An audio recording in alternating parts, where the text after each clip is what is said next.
बिस्मिल्लाहिर्रहमानिर्रहीम। युखादिऊन अल्लाह वल्लज़ीना आमनू वमा यख़दाऊन इल्ला अनफुसहुम वमा यशऊरून। अल्लाह रब्बुल आलमीन कुरान करीम में इरशाद फरमाते हैं कि कुछ लोग ये समझते हैं कि वो अल्लाह और रसूल को, अल्लाह और उसके मोमिन बंदू को धोखा दे रहे हैं। वमा यख़दाऊन इल्ला अनफुसहुम, वो किसी और को धोखा नहीं दे रहे मगर वो ख़ुद को धोखा दे रहे हैं। वमा यशऊरून, और उन्हें शऊर ही नहीं है, यानी जिनको शऊर ही नहीं है, अक़ल ही नहीं है, अहमक हैं, वो अल्लाह और उसके बंदों को क्या धोखा देंगे, वो ख़ुद अपने आप को धोखा दे रहे हैं। वो ऐसे कि अमेरिका के शहर न्यूयॉर्क का मेयर एक मुस्लिम भी बना है और इस वक्त जिसको हमारे करता धरता यानी प्राइम मिनिस्टर हूँ या दूसरे लोग जो पब्लिक सर्वेंट हैं वो सलूट कर रहे हैं, इतना ताकतवर समझते हैं, वो उसकी मुखालफत में न्यूयॉर्क यानी कैपिटल ऑफ अमेरिका का मेयर बन गया है। अब आप देखें कि ये कहते हैं, इसे कहते हैं अखलाकी कदरें। वो धड़ाधड़ अपने आप को मुस्लिम कह रहा है और सदर ट्रंप के ऊपर एतराज़ात और शदीद तनकीद कर रहा है और उसी के कैपिटल, अमेरिकन कैपिटल का मेयर बन गया है। यहाँ से मुझे वो याद आया कि कराची का मेयर जब बन रहा था तो सबसे ज़्यादा यानी 20 से 22 सीटें ज़्यादा थी हाफिज़ नईमुर रहमान की।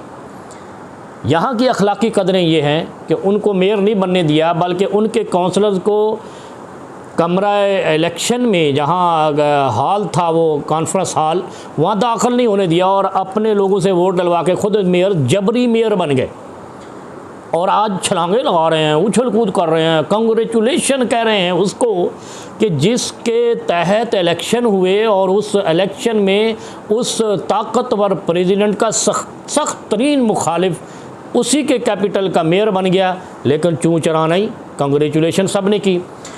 8 फरवरी को इलेक्शन होता है। पाकिस्तान में इमरान ख़ान को 2/3 से ज़्यादा अक्सरियत मिलती है, उसके मैंडेट को छीन लिया जाता है और फिर अपने आप को 2 खूबियाँ बताई जाती हैं कि हम कुरान पढ़ने वाले हैं, कलमा पढ़ने वाले हैं, हम मुसलमान हैं। ये मुसलमान हैं। मुसलमान की तो ये खूबी है कि फ़ला व रब्बिका ला युमिनून हत्ता युहक्किमूका फ़ीमा शजरा बैनहुम, कि उनका हर हकम, हर फ़ैसला कुरान और हदीस के मुताबिक होना चाहिए, वरना वो मोमिन ही नहीं है। और हमारी अखलाकी कदरें ये है कि वहाँ कदरें ये हैं कि सख्त मुखालिफ को मेयर तस्लीम कर लिया और यहाँ हमारी कदरें ये हैं कि हम ख़ुद को धोखा दे रहे हैं और हम मुसलमान हैं। ये किसको धोखा है? अल्लाह को, अल्लाह के बंदों को।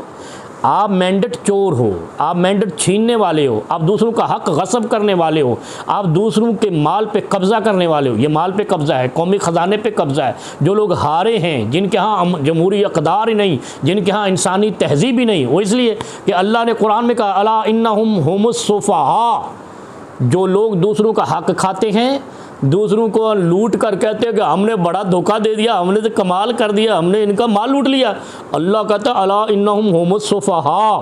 फिर इतना ही नहीं, फिर दूसरी जगह पे अल्लाह ने कुरान करीम में कहा अला इन्नहुम हुमुल मुफ़सिदून, ये ज़मीन पर फ़साद फिल अर्ज़ बर्पा करने वाले लोग हैं जो दूसरों का हक छीनते हैं। और इसलिए मैंने कुरान की आयत पढ़ी है कि आज तुम्हें तो छलांगे लगाकर या तो समुंदर में गर्क हो जाना चाहिए था या डूब के मर जाना चाहिए था कि अमेरिका जैसे जहाँ जमहूरियत की कदरें और जड़ें हैं वहाँ उनका सदर ट्रंप का मुखालिफ मेयर बन जाता है। हमें खुशी है मुसलमान बना है, हमें खुशी है कि एक मेयर जो है ना वो ऐसे प्रेसिडेंट का मुखालिफ बना है जो इसराइल नवाज़ है, जो गज़ा के खून से जिसकी ज़ुबान और आंतें रंगी हुई हैं, उसका मुखालिफ मेयर बना है, जिसने ये ऐलान किया है कि अगर नेतन्याहू न्यूयॉर्क में आया तो मैं अरेस्ट करके उसको आलमी अदालत में पेश करूँगा, यह आलमी दहशतगर्द है। और हमारी इक़दार क्या है कि हम अपनी धरती माँ की नेमतों को प्लेटों में रख कर सदर ट्रंप को पेश कर रहे थे और आज उसी ज़ुबान से हम उस मेयर जो है ना वो ज़हरान ममदानी की तारीफ़ें कर रहे हैं। आपको तो डूब के मर जाना चाहिए। आपने कौन सी अखलाकी कदरें पाई हैं? आपने तो लूट मार को जमहूरियत कहा है।